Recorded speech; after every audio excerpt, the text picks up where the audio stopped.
ఈ వీడియో అమ్మాయిలకి చాలా కనెక్ట్ అవుతుంది. ఇదిగోండి అమ్మాయిలు, మీరు ఏం చేసినా తప్పే, ఫ్రెండ్స్ తో తిరిగినా తప్పే, బాయ్స్ తో ఫ్రెండ్లీగా మాట్లాడినా తప్పే, ఇండిపెండెంట్ గా ఉన్నా తప్పే, ఓన్ డెసిషన్స్ తీసుకున్నా తప్పే, సైలెంట్ గా ఉన్నా తప్పే, ఓపెన్ గా ఫీలింగ్స్ ఎక్స్ప్రెస్ చేసినా తప్పే, నచ్చిన డ్రెస్ చేసుకున్నా తప్పే, నచ్చకపోతే నచ్చలేదు అని చెప్పడం కూడా తప్పే. ఒక అమ్మాయి ఏం చేసినా తప్పే.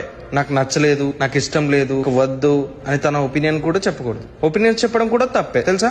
అమ్మాయిలు నో చెప్పకూడదు, ఎవరు ఏం చెప్పినా సైలెంట్ గా తలూపాలి. అమ్మాయిలు ఏం ఫీల్ అవుతున్నారో ఎవరు పట్టించుకోరు. ఒకవేళ ఏదైనా చెప్తే అది కూడా తప్పే. అమ్మాయి అనగానే నీకేం తెలీదు, నీ వల్ల కాదు, నీకెందుకు ఇవన్నీ, ఇలాంటి మాటలు అన్నీ అంటారు. అమ్మాయిలు తిరిగి ఏదైనా మాట్లాడితే, ఏదైనా క్వశ్చన్ చేసినా తప్పే. అమ్మాయి అంటే చాలు, చాలా సింపుల్ గా ఒక మాటలో వాళ్ళ క్యారెక్టర్ ని డిసైడ్ చేస్తారు. వాళ్ళ గురించి ఏం తెలియకుండానే జడ్జ్ చేస్తారు. అమ్మాయి కదా ఏదైనా అనొచ్చు, ఎందుకంటే ఎక్కడ వాళ్ళని తప్పుగా అనుకుంటారని అమ్మాయిలు ఎలాగో నోరు ఎత్తారు కదా. ఒకవేళ అమ్మాయిలు తిరిగి ఏదన్నా అంటే మళ్ళీ తప్పు, అంతా అమ్మాయిలదే అన్నట్టు ఫ్రేమ్ చేస్తారు. మన సొసైటీ ఎలా ఉందంటే ఒక అమ్మాయి ఏం చేసినా తప్పే అంటారు. ఒక అమ్మాయి ఎలా ఉండాలో ఎలా ఉండకూడదో అన్ని వాళ్ళే చెప్పేస్తారు. అమ్మాయి అంటే చాలు జడ్జ్ చేయడానికి రెడీగా ఉంటారు. అమ్మాయిలకంటూ ఫీలింగ్స్ ఉంటాయి, వాళ్ళకి ఒక ఇండివిజువల్ లైఫ్ ఉంటుందని సొసైటీ ఎప్పుడో మర్చిపోయింది. అమ్మాయిలు తప్పు చేస్తేనే తప్పు, అంతేకాని చేసే ప్రతిదీ తప్పు కాదు. వాళ్ళ ఇష్టాలు, ఒపీనియన్స్, ఫీలింగ్స్ వాళ్ళకు ఉంటాయి. అండ్ అమ్మాయిలు, సొసైటీ తప్పు చేసింది అని మీరు కూడా తప్పు చేయకండి. క్వశ్చన్ చేయండి, వాయిస్ రేజ్ చేయండి. సైలెంట్ గా ఉన్నన్ని రోజులు మీరు ఏం చేసినా తప్పే. Don't be silent, speak out. అమ్మాయిలు ప్రైవసీ కోరుకున్నా తప్పే. వాళ్ళ పర్సనల్ విషయాలు అందరికీ కావాలి, ఎందుకంటే అది ఎలాంటిది, ఇది ఇలాంటిది